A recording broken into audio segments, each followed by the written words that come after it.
Madame la Présidente, Madame la Ministre, Madame la Présidente de la Commission des lois, Monsieur le rapporteur, cher Philippe, mes chers collègues. Si le groupe MoDem et apparenté a souhaité, dans le cadre de sa journée réservée, inscrire à l'ordre du jour cette proposition de loi déposée à l'initiative de nos collègues du groupe Union centriste du Sénat et co-signée par la quasi-totalité des groupes sénatoriaux, c'est parce qu'elle répond à une attente urgente des collectivités et vient mettre fin à une incertitude jurisprudentielle. Lorsque nos prédécesseurs ont adopté, en mai 2010, la loi pour le développement des sociétés publiques locales, l'objectif était de doter les collectivités d'outils adaptés pour gérer les services publics locaux avec efficacité et au meilleur coût.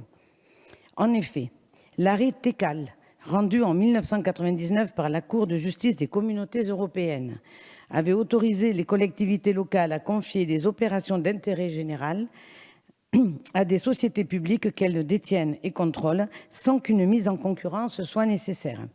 Cette exception aux règles de concurrence n'est admise par la jurisprudence européenne que lorsque certains critères sont réunis, notamment lorsque le capital de la société en question est entièrement public. À la suite de cette décision, il apparaissait pertinent de compléter la boîte à outils à disposition des collectivités locales afin de répondre au mieux aux besoins des populations et des territoires. Le régime applicable aux sociétés publiques locales est globalement similaire à celui des sociétés d'économie mixte locales, à la différence près que leurs actionnaires sont exclusivement des collectivités territoriales ou des groupements de collectivités territoriales. Ces sociétés sont créées dans le cadre des compétences qui sont attribuées par la loi à leurs actionnaires. Leur objet social porte sur la réalisation des différentes opérations d'aménagement ou de construction, ainsi que l'exploitation des services publics à caractère industriel ou commercial ou toute autre activité d'intérêt général. Ces sociétés exercent leurs activités exclusivement pour le compte de leurs actionnaires et sur le territoire des collectivités territoriales et des groupements de collectivités territoriales qui en sont membres. Le groupe MoDem considère que ces sociétés publiques locales répondent à un véritable besoin. En témoigne d'ailleurs le succès rencontré, puisque depuis 2010, 359 SPL ont été créées et une soixantaine est actuellement en projet. Pour les élus locaux, ces SPL sont un levier d'action précieux et permettent une coopération entre collectivités et permettent de différents niveaux qui peuvent avoir à agir sur des domaines similaires avec des compétences différenciées. Malgré des effets bénéfiques évidents, de nombreuses SPL sont aujourd'hui menacées par un arrêt du Conseil d'État. En effet, à raison d'un flou dans la rédaction de l'article L. 1531-2 du Code général des collectivités locales, il y avait un doute concernant la possibilité pour une collectivité de participer à une SPL dont les missions ne relèveraient qu'en partie de sa compétence.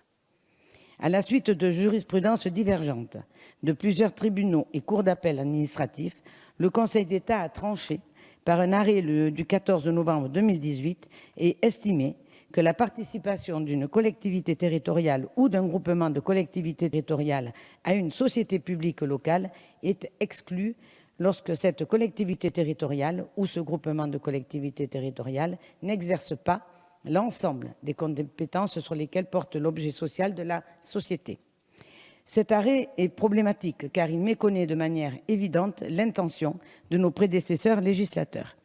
Il déstabilise en outre bon nombre de sociétés publiques locales existantes.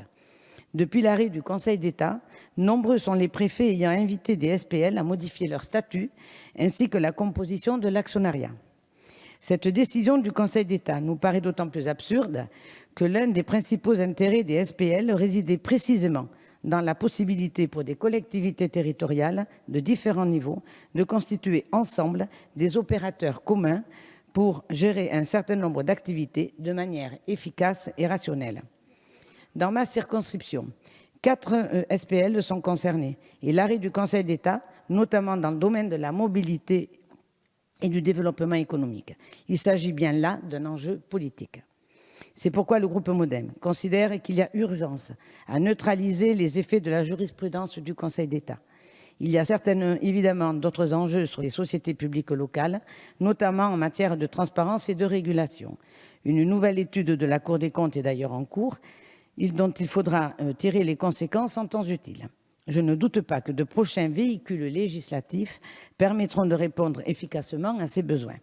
Mais nous considérons que ce n'est pas l'objet de cette proposition de loi motivée par l'urgence.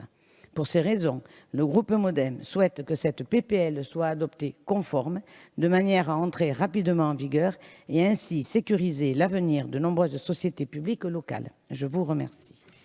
Merci.